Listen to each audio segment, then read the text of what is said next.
తిరుమలలో మనం జుట్టు ఎందుకు ఇస్తామో తెలుసా?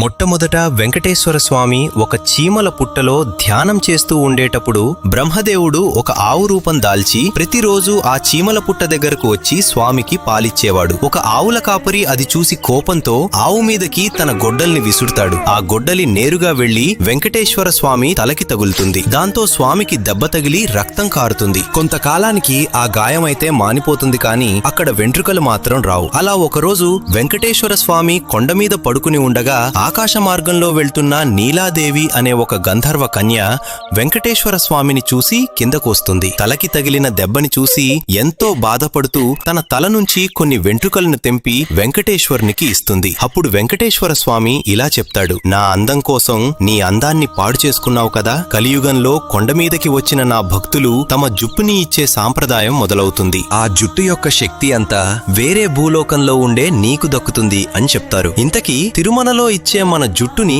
ఏం చేస్తారో తెలిస్తే కామెంట్ చేయండి. తెలియకపోతే గోవింద గోవింద అని కామెంట్ చేయండి. Download ShareChat.